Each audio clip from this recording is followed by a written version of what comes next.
What's up everyone, Criddle here, and I want to talk about my Gleyzer beam build. We've been working on this for a few days now, ever since they had the challenge where you had to get 2,000 beam rifle kills. I was like, how are we going to make a good beam rifle build? So I finally got around to doing it, and this build has actually been a lot of fun.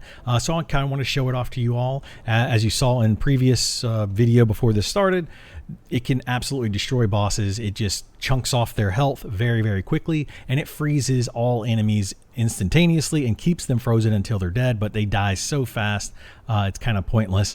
But this build is a lot of fun. I'll show you here. It's just unlimited ammo, and you can maintain your buffs the entire time because you're not reloading or anything for that mental focus ability, and it does upwards of 200,000 damage on the crits on the high end per hit, and it can go very, very fast, as you just saw. So let's take a look at the actual weapon.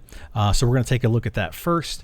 And I put in as much firearm attack as I possibly could, including the mental focus. And the reason we put in the mental focus, like I just said, you can get all full 60 stacks of that. So that gives you 90% firearm attack 100% of the time, because you're never reloading the gun. You're just using Gley's ability, which allows this to maintain 100% always up. And we put in more firearm attack here. You want to put in as much fire rate as you possibly can, because fire rate, again, you're not spending ammunition because you have unlimited ammo. So fire rate does nothing but increases your DPS. Put in the crit rate, because this does actually crit very often, and then crit damage as much as we can in there. And then we have a little bit more crit rate and crit damage here. This one can go up a little bit more. And then lastly, we have the chill enhancement in here with the refrigerant gun barrel. The reason I put the chill enhancement in here is because it does add 30% of your firearm attack. So our firearm attack right now is this 25,000. So it takes that 20 or 30% of that every single hit, and it puts another 30% damage. And then we have the refrigerant gun barrel, which this will increase up to about 70%, I believe, which will just increase this. Now that does lower the fire rate, so some people may or may not want to have this, but I personally like to have it in there, as it does just add more damage to this right here. I don't honestly know which one does better, but this works for me, so I like it.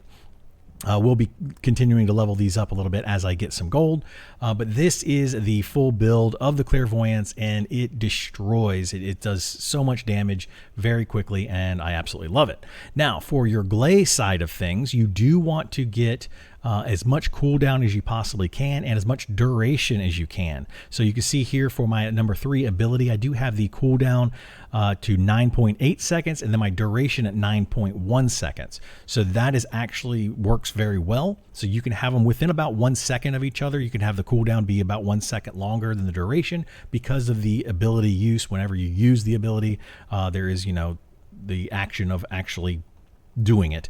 So this right here gives you 100% uptime, even though the duration is a little bit less than the cooldown. In addition to that, we put in, so that's all the cooldown stuff here. We did also have to put in focus on dimension. You do not have to level this up if you don't want to, so you can save some space, but you do want to have that cooldown in there, because if you take this out, then you do not have 100% uptime on this. I believe that goes up to about 12 seconds.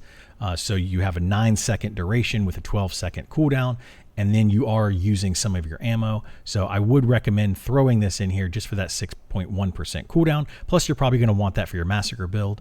And then we put in walk a tightrope here. Still need to max this out, but that does increase your firearm attack damage, which is really nice when you're under 50% health. We have the stem accelerant in here, which increases your max HP. You do want to have as much HP as possible, and MP does not matter on Gley. And then we have focus shot for more firearm attack, and then maximum duration, but there is no issue with this because of the skill power modifier does not matter when you're using this particular setup. And another really good thing about this is that it does work with your massacre build. So if you do have a massacre build, I have one right over here. So you just want to swap out outstanding investment for your massacre build and battle of stamina instead of your stem accelerant and your maximum duration. And then I threw in non-attribute specialists to increase that massacre build as well, instead of having this right here, which lowers your damage. So the only one, though, this one you would not be able to catalyze, but you still can fit it in there very nicely. So it works out well for you. The last things that I would put in here to make this build really stand out and work a little bit better, because the only issue that I had was an HP issue and getting hit for a lot of damage. So I'm going to throw in another HP mod, just the basic HP mod, once I'm able to catalyze a little bit more and fit this in, but just your standard HP mod wherever it is right here. So I'll probably throw that one in there, which will give me the like 500% almost extra HP. And then I'll probably put in a defense mod. You can use either one of these, but I would recommend the spear and shield, and the reason for that is because it also will work with your massacre build. So you could throw this in here, right down here, and then catalyze this spot, and you could use that for both of these builds, and it works fantastically. So anyway, that's the build. Hopefully you like it. If you do, please like, subscribe, follow, all that kind of stuff. We do stream this over on Twitch daily, so come on over. Let me know what builds you might be interested in seeing, or something that you might want to try out, but you don't have the time to go and work on yourself, and maybe I'll be able to make the build and see if it works in the game. Anyway, thanks for watching, and I'll see you next time. Bye!